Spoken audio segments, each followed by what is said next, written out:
और अब बात करते हैं क्रिकेट की। ऑस्ट्रेलिया को 4-1 से T20 सीरीज में हराने के बाद अब टीम इंडिया की भिड़ंत साउथ अफ्रीका से होने वाली है। आपको बता दें इसके लिए दोनों ही टीमें तैयार हैं और दक्षिण अफ्रीका से ये मुकाबला बेहद दिलचस्प होने जा रहा है।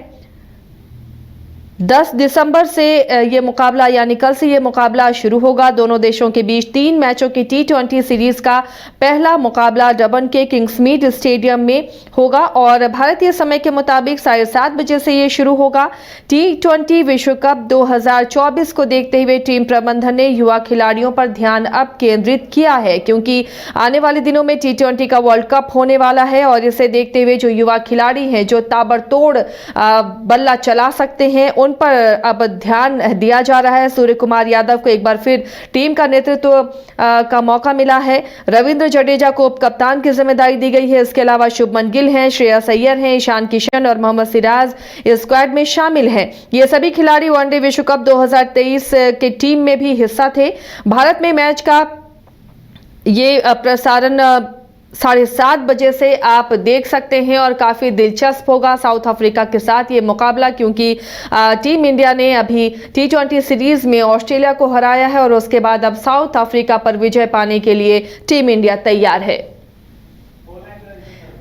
इस वक्त हमारे साथ स्पोर्ट्स एक्सपर्ट्स जुड़े हुए हैं, राकेश रंजन, उनके पास चलते हैं। रंजन जी, ऑस्ट्रेलिया को हराने के बाद अब टीम इंडिया जोश के साथ दक्षिण अफ्रीका को हराने की कोशिश करेगी और कल से ये मुकाबला होने वाला है।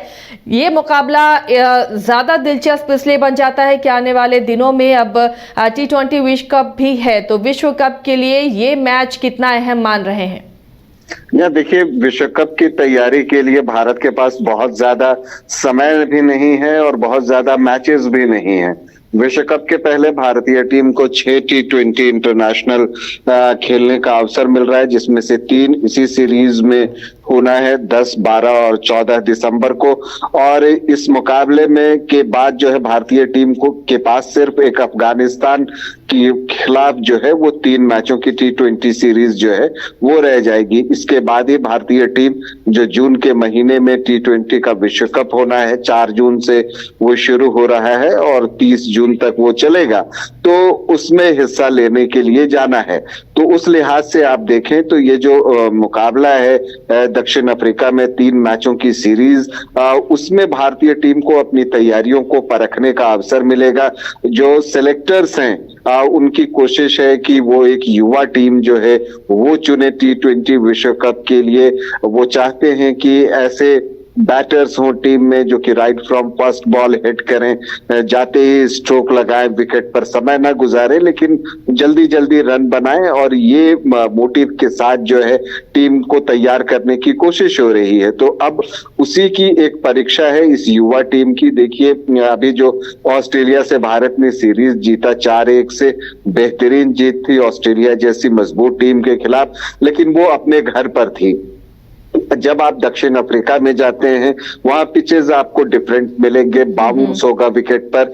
हालांकि अब उस तरह का बाउंस तो नहीं होता जो हम 90s में या 2000 से 2010 के बीच में दक्षिण अफ्रीका में देखते थे। उसमें तो अब वो बात नहीं दिखती है पिचेस पर, लेकिन फिर भी एक थोड़ा सा बाउंस होता है जो वहां पर उसके साथ एडजस्ट करना पड़ता है। तो युवा खिलाड़ी जो हैं भारत के, वो किस तरह से इस बाउंस के साथ एडजस्ट करते हैं और उसके साथ वो कैसे हर गेंद पर स्ट्रोक लगाते हैं, कैसे वो अटैकिंग क्रिकेट खेलते हैं, आपको ये देखना होगा। और ये एक दिलचस्प होगा। भारत के 2 सेलेक्टर शिव सुंदर दास और सलील अंकोला भी दक्षिण अफ्रीका में हैं, वो इन चीजों पर नजर रखेंगे, क्योंकि भारत को अब T20 विश्व कप के लिए अपनी टीम को जो है एक शेप देने की जरूरत है। अभी तक भारतीय टीम ये तय नहीं कर पाई है कि बिल्कुल युवा टीम के साथ ही T20 विश्व कप के लिए जाएगी या उन्हें अनुभवी खिलाड़ी भी चाहिए, जैसे रोहित शर्मा, विराट कोहली, जसप्रीत बुमराह,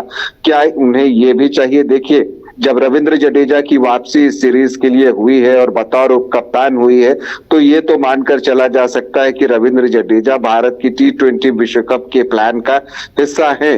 जहां तक रोहित शर्मा और विराट कोहली की बात है, इसे लेकर तरह तरह की चर्चाएं हैं और चर्चा ये भी है कि रोहित शर्मा ने जो बीसीसीआई से कहा था कि आपको जो भी फैसला लेना है आप हमें बता दीजिए, और उस लिहाज से लग रहा है कि बीसीसीआई चाहता है कि रोहित शर्मा T20 का विश्व कप खेले, क्योंकि जिस अंदाज में उन्होंने जो अभी वनडे का वर्ल्ड कप हुआ उसमें प्रदर्शन किया है, उसके बाद रोहित शर्मा को भारतीय टीम में चाहता है बीसीसीआई। लेकिन क्या विराट कोहली के साथ भी यही बात है? क्योंकि वनडे विश्व कप में उन्होंने रन तो सबसे ज्यादा बनाए किसी भी अन्य बैटर्स की तुलना में, लेकिन उनका जो स्ट्राइक रेट था वो 90 का था। हालांकि वो अच्छा माना जाता है, लेकिन अभी मॉडर्न डे क्रिकेट के लिहाज से उसे कम करके आंका जा रहा है। 500 रन से जिन खिलाड़ियों ने भी ज्यादा रन बनाए उन सब का स्ट्राइक रेट विराट कोहली से ज्यादा था। तो इसी बात को ध्यान में रखते हुए उनसे चर्चा करनी है। बीसीसीआई विराट कोहली से मुलाकात करना चाहता है, एक मीटिंग फिक्स करनी होगी और उसके बाद उनसे उनके फ्यूचर प्लान के बारे में पूछा जाएगा T20 क्रिकेट को लेकर। तो ये सारी चीजें हैं। जसप्रीत बुमराह की क्या वापसी होगी, अगर वापसी होगी तो क्या वो कुछ T20 खेलेंगे? क्या तो ये रंजन जी, ये जो के मैच सवाल है और मुझे लगता है कि सेलेक्टर्स को उस पर अब जल्दी ही किसी निष्कर्ष पर पहुंचना चाहिए और टीम को एक प्रॉपर शेप देने की जरूरत है। तो उसके लिए ये मैच काफी अहम है और T20 चूंकि ताबड़तोड़ खेलने वाले खिलाड़ी इसमें चाहिए, तो ये भी नजर होगी ये जो टीम साउथ अफ्रीका में जा रही है वो किस तरह का प्रदर्शन करती है और क्या जो सीनियर खिलाड़ी हैं उन्हें रखना सही होगा, क्योंकि एक वर्ल्ड कप भारत के हाथ से निकल गया है, जो बस भारत आने वाला था ये कह सकते हैं हम, और उसके हाथ से छिन गया है। तो अब कोशिश होगी कि T20 का जो वर्ल्ड कप है वो भारत की झोली में, और इसके लिए टीम बहुत एक एक बारीकी लेकर टीम चुनी जाएगी और कोशिश होगी कि युवा ही रहे। तो ऐसे में विराट कोहली पर संशय अभी भी बना हुआ है। देखिए, जहां तक मुझे हमेशा से ये लगता है कि टीम में जो है युवा खिलाड़ी और अनुभवी खिलाड़ियों का एक सामंजस्य होना चाहिए, क्योंकि जब मुकाबला फंसता है और जब प्रेशर सिचुएशन आता है तो वहां पर एक्सपीरियंस बहुत काउंट करता है। अगर अभी आपको जो भारत ने वनडे का विश्व कप खेला, अगर उसे ही हम याद करें तो फाइनल मुकाबले में जब टीम संकट में पड़ी तो स्कोर किन किन लोगों ने किए? रोहित शर्मा की एक पारी आई थी, विराट कोहली ने अर्धशतक लगाया और KL राहुल ने अर्धशतक लगाया। अन्य जो युवा खिलाड़ी थे, चाहे आप शुभमन गिल की बात कर लें, सूर्य कुमार यादव की बात कर लें, श्रेयस अय्यर की बात कर लें, उनके बल्ले से उस तरह से रन नहीं निकले।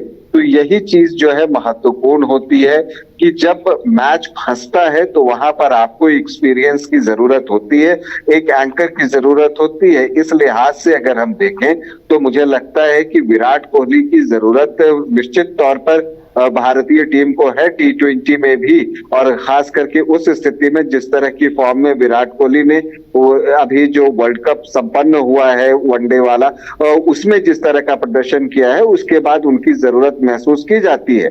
ऐसे भी अगर आप देखें कि T20 इंटरनेशनल का जो रिकॉर्ड है उसमें सबसे ज्यादा रन पूरी दुनिया में विराट कोहली ने ही बनाए हैं, 4000 से ज्यादा रन।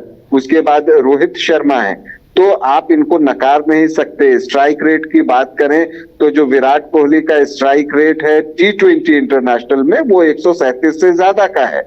विराट कोहली का उनसे भी, ये माफ कीजिएगा, रोहित शर्मा का उनसे भी ज्यादा का है। तो ऐसी परिस्थिति में इनका जो स्ट्राइक रेट है वो भी T20 इंटरनेशनल में अच्छा है। हाँ, ये अलग बात है कि ये फॉर्मेट के अनुसार खुद को ढालते हैं, तो जब वनडे वो खेलते हैं उनको एंकर का रोल दिया गया है तो वो उस तरह की बल्लेबाजी करते हैं।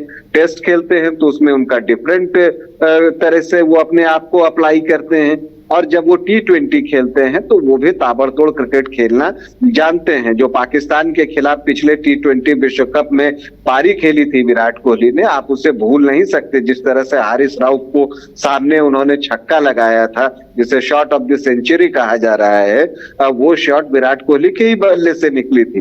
तो आप उन्हें बहुत नजरअंदाज नहीं कर सकते, और कहीं ना कहीं आपको एक एक्सपीरियंस की जरूरत भी होती है। लेकिन सिलेक्टर्स के अपने थॉट्स होते हैं, खास करके जब से अजीत अगरकर BCCI के चीफ सेलेक्टर बने हैं वो काफी एक्सपेरिमेंट करते हैं और अजीत अगरकर का ये रिकॉर्ड भी रहा है कि वो बोल्ड डिसीजन लेने के लिए जाने जाते हैं। जब वो मुंबई रणजी ट्रॉफी टीम के भी सेलेक्टर बने थे तो उन्होंने कई बोल्ड डिसीजन लिए थे, और आपको बताऊं कि उस वक्त उन्होंने सूर्य कुमार यादव को भी ड्रॉप कर दिया था।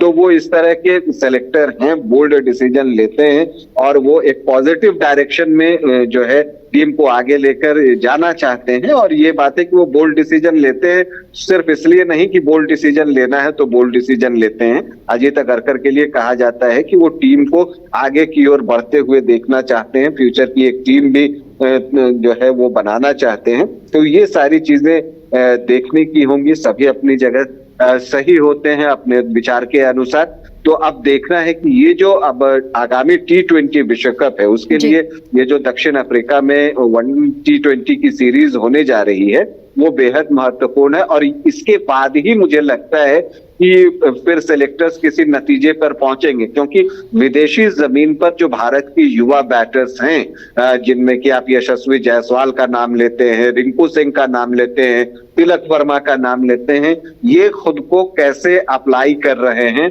इस पर बहुत कुछ निर्भर करेगा। जिस विकेट पर थोड़ा बाउंस है वहां अपने आप को कैसे एडजस्ट कर रहे हैं, इन सारी चीजों पर सेलेक्टर्स की नजर होगी।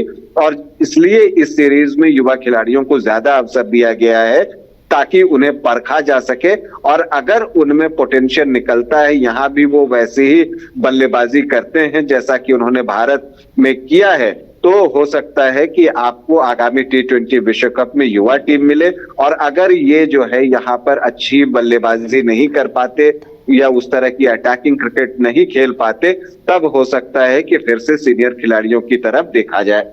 चलिए, शुक्रिया रंजन इस तमाम जानकारी के लिए। तो फिलहाल ये मैच इसलिए भी अहम है क्योंकि इस मैच के बाद आने वाले जो T20 का वर्ल्ड कप होगा उसमें सेलेक्टर के लिए आसानी होगी कि किस रूप में टीम को वहां पर भेजें और क्या फॉर्मेट होना चाहिए। क्या सिर्फ युवा खिलाड़ी ही कमान संभालेंगे या सीनियर युवा को मिलाकर एक टीम बनानी होगी कि ये T20 का वर्ल्ड कप टीम इंडिया के पास रहे, भारत में आए, इसकी कोशिश होगी। इसलिए साउथ अफ्रीका के साथ ये मैच काफ़ी अहम होने जा रहा है।